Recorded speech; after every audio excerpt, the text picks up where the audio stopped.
তো hello guys, আমি সন্দীপ চলে এসেছি আরেকটা নতুন ভিডিও নিয়ে। আজকের ভিডিওটা ট্যাটু সম্বন্ধে একটু ইনফরমেটিভ হবে। তো অনেকের কাছে কোশ্চেন পাই যেগুলো হচ্ছে যে ট্যাটু করার আগে কি করব, বা ট্যাটু করতে আসার আগে আমি কি করব। তো তাদের জন্যই স্পেশালি। তো অবশ্যই ট্যাটু করতে আসার আগে ফার্স্ট অফ অল ড্রিঙ্ক করে আসবেন না। ঠিক আছে, ড্রিঙ্ক করে আসলে কি হয়, ট্যাটুর কালি যেটা ইঙ্কটা বসানো হয় সেই ইঙ্কটা ঠিক করে বসে না। আর দ্বিতীয়ত, ট্যাটু করার আগে একটু ভরপেট খেয়ে আসবেন।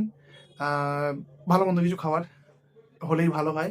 তো খেয়ে আসবেন এবং একটু প্রপারভাবে ঘুমটা ঘুমটা দরকার হয়। তাতে কি হয়, ট্যাটু করার সময় প্যানিকটা হয় না।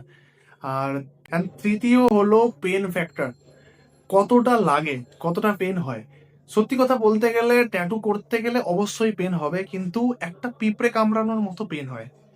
তো অবশ্যই পেনের জন্য কেউ ভয় পেও না। ওকে। তো আহ, এই ভিডিওটা ভালো লাগলে অবশ্যই তোমাদের মতামত আমাকে কমেন্টে জানিও। অ্যান্ড সেই বন্ধুকে শেয়ার করো যে বন্ধু নতুন ট্যাটু করতে চায়, কিন্তু ট্যাটু করতে পারছে না, ভয়ে ট্যাটু করতে পারছে না। সেই বন্ধুকে শেয়ার করো। অ্যান্ড অবশ্যই নিচে দেওয়া নাম্বারে কন্ট্যাক্ট করো যদি ট্যাটু করতে চাও। থ্যাংক ইউ গাইজ, দেখা হচ্ছে। চলো, টাটা।